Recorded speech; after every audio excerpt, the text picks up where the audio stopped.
So in this Generations series, I had the incredible opportunity to sit down with 6 distinct generations and ask them questions about their life and experiences, about their hopes and fears and successes and failures, and I learned so much. In this particular episode, I sat down with what is known as the silent generation. The way I designed the conversation was to go deeper and deeper and deeper, ultimately to show up at church. How do you think about church? We start with their childhood, move through different experiences, and then ultimately ask about questions around faith and church.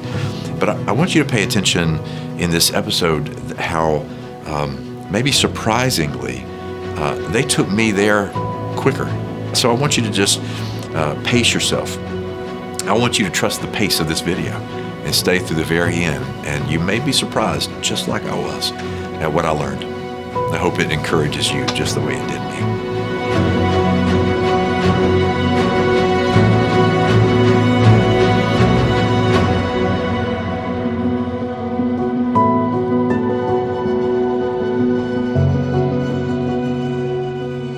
First, I want to start with Harry, and I want you to give your name and the year that you were born. I'm Harry Chance, and I was born in 1936. I'm Beth Ann Boland, and I was born in 1935. I'm Jack Gillian, and I was born in 1930. I'm Jean Bowen. I was born in 1937. William Nowander, and I was born in 1926. Okay. Yeah. Old year. An old, yes. The silent generation, 1928 to 1945, was born into global uncertainty, and they were raised on the values of duty, discipline, and discretion. Their earliest memories include the hardships of the Great Depression and the anxieties of a world at war. The oldest among them fought in World War II, and many served in the Korean War or supported wartime efforts at home. Shaped by ration lines and radio broadcasts, they were taught not to draw attention to themselves, but to work hard, stay loyal, and keep their heads down. That's why they're dubbed the silent generation. Not because they lacked conviction, but because they lived by a code of humility, restraint, and quiet strength. In many ways, they became the builders of the modern world. They laid the groundwork for the civil rights movement. They advanced public education, and they helped pioneer space exploration and economic prosperity like we have never seen. Spiritually speaking, they are the backbone of countless congregations, steady in the pews, faithful in service, generous in giving, and unwavering in prayer. Their version of church was one of reverence and routine, structure, and sacrifice. Yet behind their modesty lies a generation of deep wisdom and spiritual resilience. They may not post about their faith, but they've lived it through wars, recessions, losses, and changes they could have never seen coming. In a world that prizes relevance, the silent generation reminds us of what is reliable. And as our culture speeds up and grows louder and louder, their quiet witness may be more prophetic than ever. We can go home now. Oh, we can go home now. That's right. That's right. Well, that's right. So I want to ask a few questions about your experience. And like I said, we're going to start out light. And then we'll go a little heavier. But starting out light, what do you miss about the old days? One of the things that I miss is the closeness of family. Closeness of family? Families were very close during those years, and were very attentive to each other and their needs. And they always helped each other, came to their rescue if they were having a problem, whether it was meeting bills, putting food on the table, or whatever it was. Families came together. And I miss that somewhat in this day and age, because families are so scattered. They live so far away. They cannot visit frequently as we did back in that day and time. And I think the closeness of family is one of the things that I miss. Thank you. And of course, I have gotten older too, and a lot of the family is not with us anymore. Sure. Yeah. Yeah. And that's. But you're that's right. partly There's a the reason. scattering. Mhm. We live so far away from each other with our families. Yes. Okay, thank you. Thank you. Yes. Anything else? What'd you miss about the old days? Take that one step further, Sean, and say that I miss the neighborhood, Yes. The neighborhood. the neighborhood connection that we had when I was growing up doesn't exist now. Not in my neighborhood anyway. Okay. Right. Right. You hit the nail right on the head. Okay.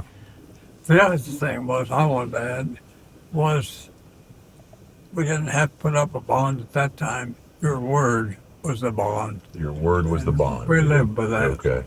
Now let me ask you a couple of other questions that go a little bit deeper. I want somebody to tell me. You don't all have to answer, but somebody tell me about an experience that changed you forever. Tell me about an experience that changed you forever. I think that the day I left the farm in South Carolina and moved to Atlanta, Georgia, the big city, Yeah.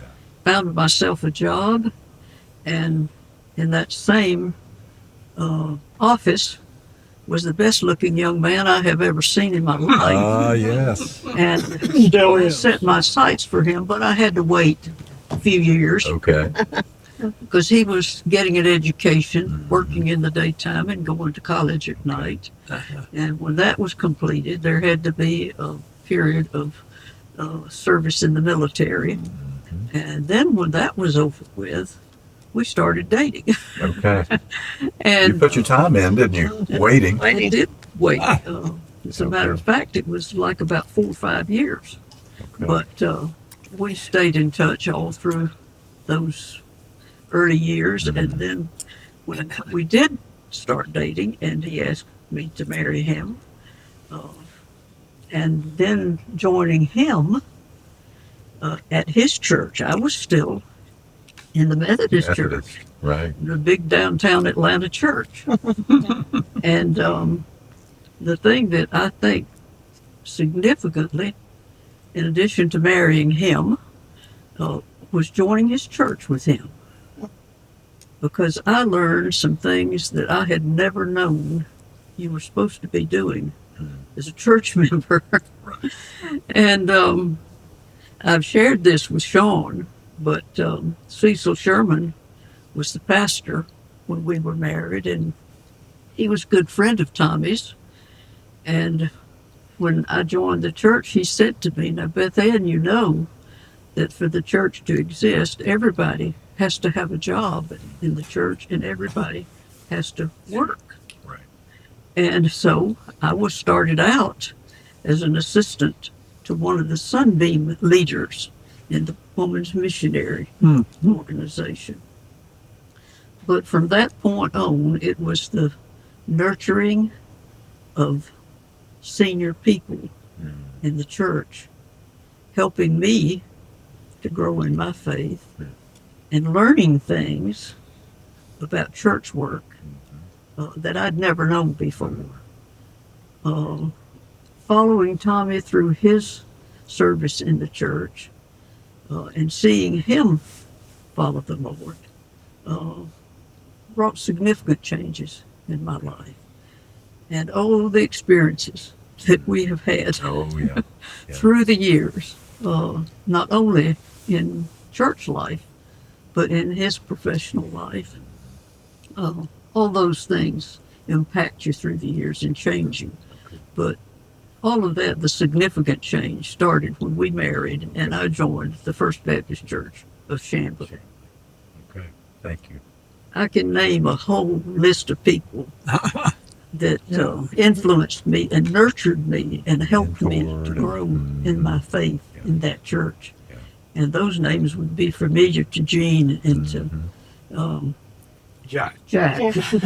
Thank you, Jack. Well, and Beth Ann, it's a wonderful segue because that's exactly why we're having this conversation. Because your experiences, when shared with others, have a shaping power on younger generations. They have a shaping yes. power. Oh, yes. So here's a question, a new question for you. And I want you to think about this.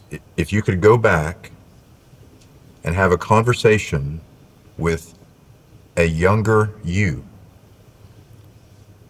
when would you go back? What age would that be? And what would you tell yourself? If you could go back and have a conversation with yourself at an earlier age, what age would you go back to have that conversation with? And what would you tell that person? What would you tell yourself at that age? I'd go back during the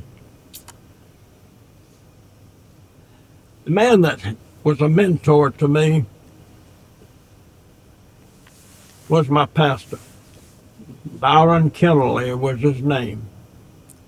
He was a pretty well-known Georgia preacher, but he had more influence on my character than anybody that I know. And I kept that contact with him up until the day he died. Mm-hmm. The man, you just cannot imagine how it set the tone of me. Okay. And that's a wonderful feeling. Right. Thank you. If you had a statement for your generation to make a statement to younger generations in the church, I hear you say, stay close to the church. Yes. What Absolutely. would other messages be that you would want your generation to hand over to a younger generation? What's the message that you want to make sure they hear your generation say before it's lost? A church it should just do Jesus Christ and his gospel. And folks, you come to get that, we're not here for nothing else. Now, you may wind up with an empty church. Others. You know, stay close to the church. That's where you draw your strength for life and for living. That's where you're going to find people who are going to be your lifelong friends. Absolutely. Amen. When you die, there are going to be people who are going to come back to and tell you before you die that you influenced my life and you changed the course of my life. We've got to have church members who are going to be mentors to the younger generations in our church. And that becomes the attraction and not who's preaching every Sunday. Right. Right. It's because of the people who are mentoring other younger generations. That's it. That's going to keep the church alive and keep it growing. We were getting ready to build the sanctuary. Bill Self asked those that wanted to take a magic marker. And out in the parking lot was the main beam that was going to be supporting that sanctuary. And sign the name to it. And But we don't did. do it unless you plan to support it. I love that. And I That impressed And I me. I signed it. Okay. It's My name's it's on over the main chapel. Yeah, right. So then here's my question. Because now we're talking. Now we're getting down to it. If that's true, if that's the collective message your generation wants the younger generation to hear, that you got to serve, you got to own this, you have to take part, you have to support it, Yes. then what has to change? So take the filter off. All right, take the varnish off of it. What has to change for younger generations to understand and to get that? Got to put the church first. Church In your has to come life. first in the life. Put in the your church life. first, Okay. and then all these other things that are demanding your attention follow. Okay. Okay. I think that you got to know that they've got to know from little bitty kids like we do here that Jesus has loved me. Mhm. and some of them don't even know who Jesus is. It breaks my heart. Okay. That, That message is loud and clear. Here. That church comes first as a priority, Right. and other things fall in line behind it as a Right. fruit. Well, I think everybody here knows that we were raised to go to Sunday school and church. Your mother started preparing for church on Saturday afternoon, and that meant she got all the polished shoes, all the polished, and the dresses all out, and we dressed up for Jesus. Yeah. And I can't stand to see people not dressed up on Sunday morning. As What you would know. you say? What would you say to now? Here. I'll speak on behalf of younger generations now. I'll tell you because I've heard it. I've Yeah, heard it. yeah, There are so many more options now. right. So many more things that compete with church. Oh, yeah. So many more demands that, frankly, were not options for you to have to choose from. Yeah. I wonder how we can get it across that it's so important. It's not because of preaching. We hear it there. We got to get them here. What are we going to do? It's us as an older group to tell them what's happened to us because we came to church. Or why we're And that may be the ticket. It may, well, tell 'em. What that may be the ticket Okay. to be able to say what it did to you because you went to church. Yeah. That there were moments that made all the difference because you were part of that church community. Well, I have a question that I've asked each of the other groups, and I want to ask you as well. 'Cause I want to get you, and we're almost finished. We're getting close. Based on your experience in your generation, if you could only elevate one as the most important one, what would that one be? Excellence in the worship of God, theological depth and diversity, authentic Christian community, the gospel of Jesus Christ and the growth of his church, congregational courage, responsible Christian stewardship, and a missional consciousness where every member is mobilized to serve. And the disclaimer is, we know that they're all equally important. We know that. But if you were to say the most important one, Jack, you held up number 4. Tell us why. That's it. I think that ought to be the number one up here, to me. Yep. And because that's what I was raised on. Yep. And things have just changed so much. We used to have a thing called visitation. Uh-huh. We even did it in the progressive class. And that's gone by the wayside. And it's just what you said the other day about the youth telling you they got so many things coming at them. You'll never reach them with visitation. And I believe that. But don't give up this gospel of Jesus Christ. Okay. Don't butter it up with something else. Don't put flowers on it. It'll speak for itself. That's right. Now you're preaching. Now you're preaching. I know. And you know what we've said before, Jack? You know why it's number 4 on this page? What we've said to the church before is it's number 4 because there are 7. That one's right in the middle. Middle, you're right. I thought of that too. It's a linchpin that holds all the 7 of them together. You That's know? a good point. Yeah. That is a good point. Any other insights on that? Everybody agree on that? Yeah. Okay. Okay. I have a question for you about your own personal journey of faith, because many of the young generations, I can speak for some of them, many will leave the church because they may have normal, natural doubts, natural questions that in some places are not welcome to doubt, not welcome to think, not welcome to explore. Well, I think we've got to try our very best to help them understand the meaning of faith. What it means to have faith in something, even though you cannot see the answer.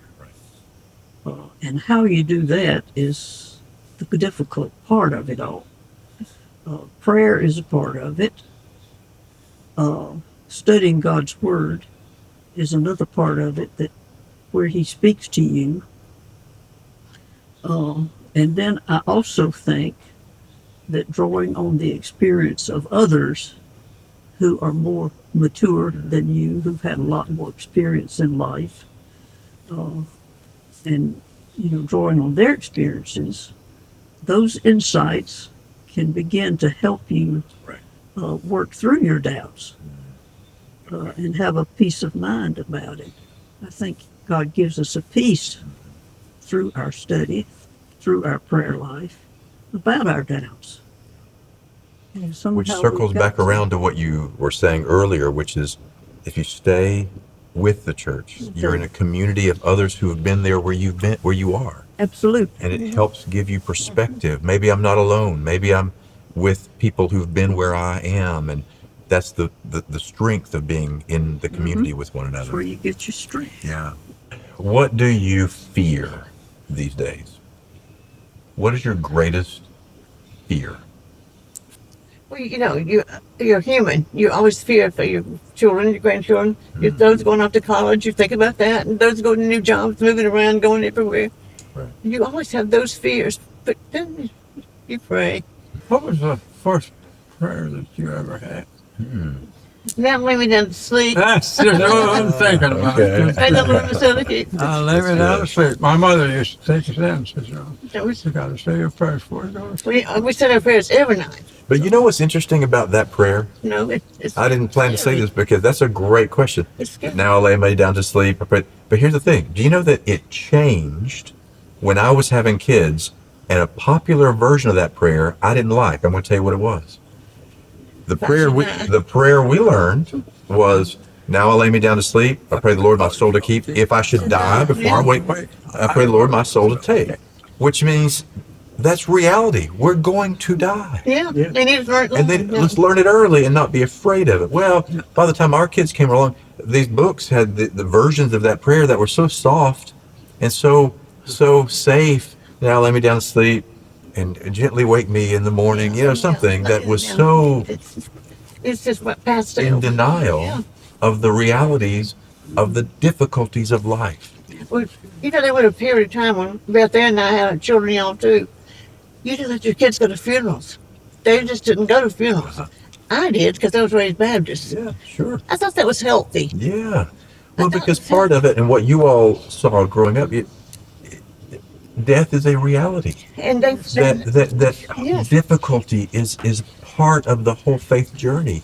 And if we keep that from people, then we raise a generation that assumes, well, I can avoid pain and I can avoid hardship and I can avoid death. Well, you can't.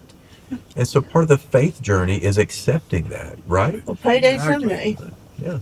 What is it that inspires you about the younger generations coming up in the church that gives you hope? When one of the younger generation will come to one of the older generations and say, will you do this for me, or will you do this for me that will help me in my Christian growth? Okay. One of the times that I have felt most loved and most honored by the younger generation in this church was one day when one of our younger women deacons came to me and said, Beth Ann, will you be my mentor? What a compliment. Wow. Yeah. That's good. That is I could inspiring. have cried on her shoulder. It Really? touched me so. Okay. Anyone else? Something that's inspiring about younger generations for you as you think about the future of the church?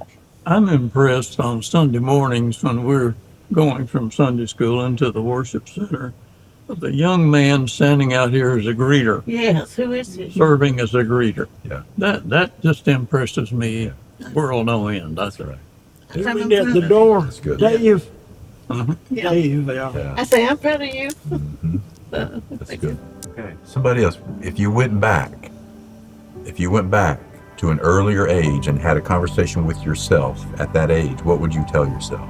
Said I would like to read the Bible more, but in those days, the King James edition is what they gave us when we were all first grade or something like that to read. But I couldn't understand it truthfully. And if you didn't have somebody kind of explaining some of it to you, it really was like a Greek thing for me. Sure. It's 23rd Psalm or something. Okay. The Lord is my shepherd, I shall not want. He maketh me to lie down in green pastures. He leads beside the still water. Yea, though I walk through the valley of the shadow of death, I will fear no evil, for thou art with me. I wrote a nice tab. They comfort me. Anoint my head with oil, my cup runneth. Surely goodness and mercy shall follow me all the days of my life.